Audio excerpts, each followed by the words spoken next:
Bom dia, sou Alex do canal Assimetria, formado em Economia e Direito e mestre em Política Social. O intuito do canal Assimetria é mostrar o outro lado da informação. No último vídeo, nós mostramos que a justificativa técnica do Banco Central não é justificativa para manter a taxa de juros tão elevada. E nesse vídeo nós iremos falar um pouco sobre a autonomia do Banco Central. Para a gente fazer essa análise, a autonomia em relação ao governo já foi demonstrada. Que o governo, a equipe econômica do governo já demonstrou que não tem justificativa. E nós acabamos de mostrar que os dados técnicos também não justificam a manutenção da taxa Selic a 13,75. Então, autonomia eles têm em relação ao governo. Mas, falando aqui em relação à autonomia com o sistema financeiro nacional que lucra com juros altos. Primeira fala duvidosa que nós colocamos aqui do presidente do Banco Central foi ele falar que os bancos não ganham com a taxa de juros alta. Então hoje essa correlação é diferente. Quando você sobe juros, o banco não ganha dinheiro, ele perde até. Dizer que os bancos não lucram com isso? Como assim? Então, em 2021, qual que é o setor que teve recorde de lucro? Setor financeiro, os bancos. 2020, em plena pandemia, quem teve lucro? Os bancos, enquanto o restante de toda a cadeia produtiva teve prejuízo. Em 2022, quem bateu recorde de lucro? Os bancos também, gente. Então, como dizer que os bancos não lucram com isso? O sistema financeiro lucra com isso. Então, será? Aí é uma dúvida minha. Aí vocês analisem. Será que o Banco Central ele é autônomo em relação ao sistema financeiro brasileiro?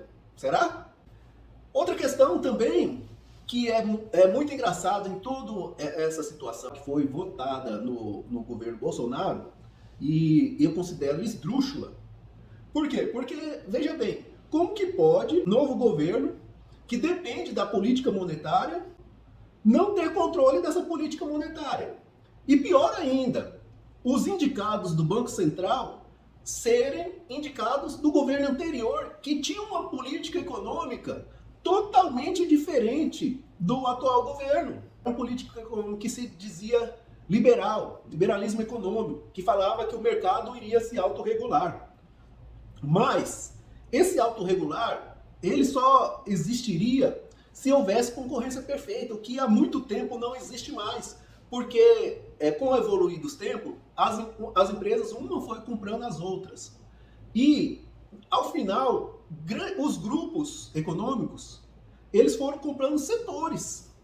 E hoje nós temos o quê? Grandes grupos econômicos que dominam o mercado, que determinam preços.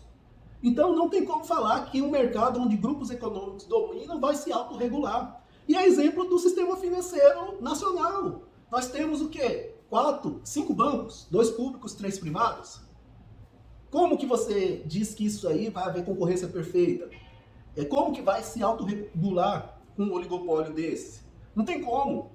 E quando você o mercado, porque na verdade os grupos econômicos, quando você fala, o mercado falou, se o grupo econômico domina o mercado, ele é o mercado. Então quando ele indica para o Banco Central seguir a tendência deles, o Banco Central está também alinhado a esse mercado.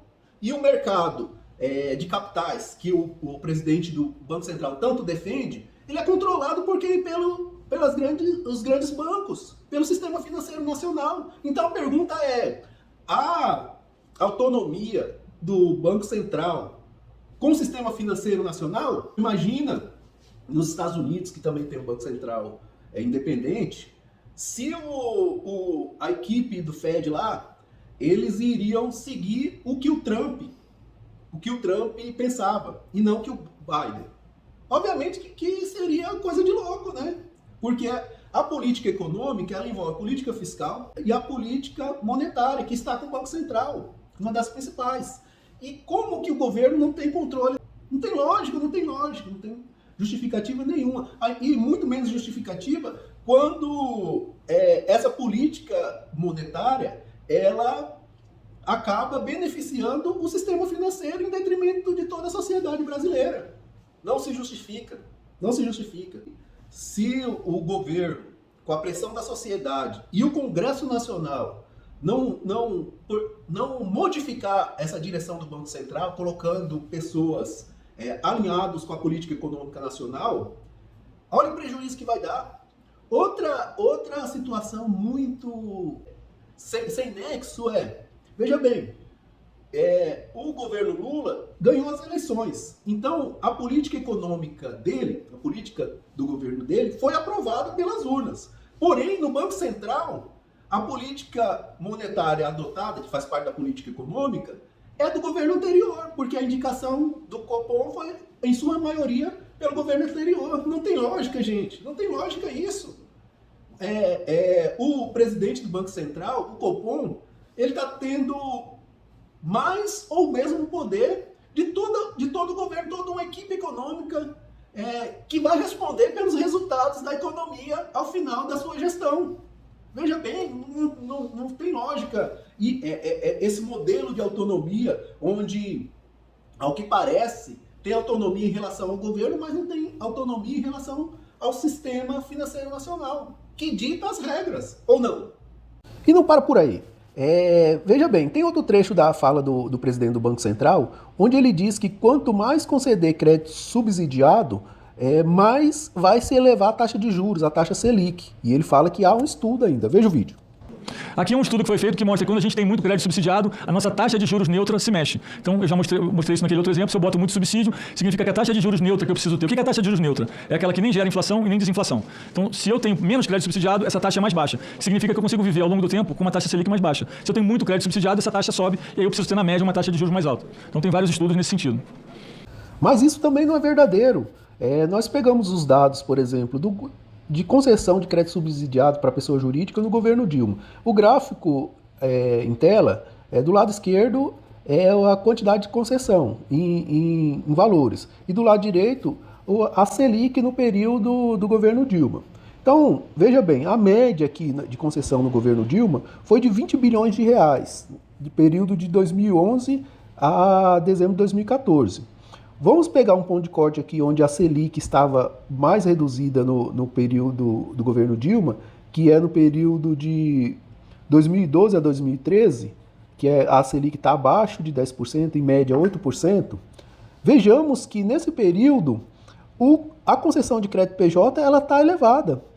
Ela chega em 2012, dezembro de 2012, a 38 bilhões de reais de concessão. Em julho de 2013, 31 bilhões. Em dezembro de 2013, 38 bilhões de concessão de crédito. Então, veja bem que não condiz com a fala do presidente do Banco Central, pois elevou-se o crédito subsidiado no governo Dilma e reduziu a taxa Selic no mesmo período. E para não dizer que não falei das flores, vamos comparar também no governo Bolsonaro. Veja bem, no período que a Selic estava mais baixa, de junho de 2020 a dezembro de 2020.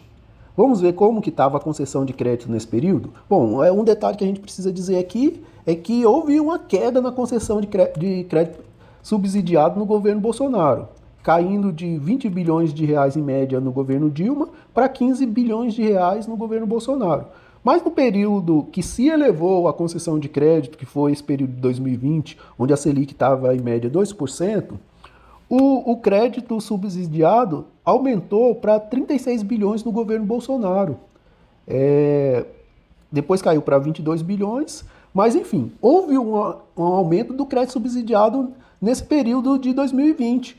E a afirmação do presidente do Banco Central dizendo que a Selic ela tende a aumentar com o aumento do crédito subsidiado também não é verdadeiro. E veja bem, nesse gráfico diz justamente o contrário.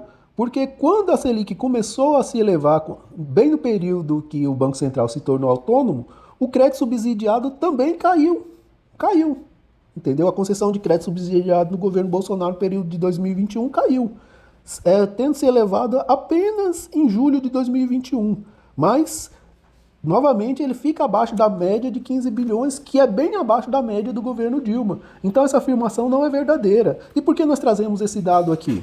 Porque isso só interessa ao mercado financeiro, ao setor financeiro do país, pois você fazendo acreditar isso aí, faz elevar a taxa Selic e, consequentemente, reduzir o crédito subsidiado. E onde eles ganham mais?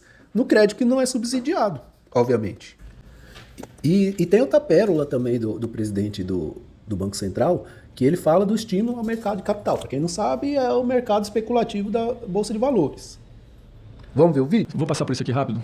Esse é um que eu queria que é importante, que é o que aconteceu no mercado de capitais. Então a gente fez muita medida para estimular o mercado de capitais. Então o que a gente consegue ver? A gente consegue ver que o mercado de capitais teve uma subida enorme e isso é muito saudável. As pessoas não falam, no mercado de capital é uma coisa da Faria Lima. Não é, gente. Por quê? Porque quando o mercado de capital cresce, a grande empresa não vai mais no banco, ela vai direto no mercado de capital. Se a grande empresa vai no mercado de capital, significa que sobra espaço no balanço dos bancos para fazer outras coisas, porque os bancos não vão conseguir competir mais com a taxa de mercado de capitais. Então o que eles fazem? Eles passam a dar crédito a pequenas empresas, médias empresas. Então o nosso programa é todo no sentido de colocar quem é grande no mercado de capital para que o banco possa atender o pequeno, o médio, fazer os programas como microcrédito, cooperativismo. Então, isso é muito importante. E ali a gente vê que a gente tem uma diminuição do crédito público, que ela foi toda compensada no mercado de capitais, no gráfico de barrinhas. Então, a gente fez várias medidas, o mercado de capitais cresceram, né, os bancos públicos diminuíram a participação, mas essa participação foi compensada no mercado de capitais e a gente consegue ver isso também no mercado de debêntures.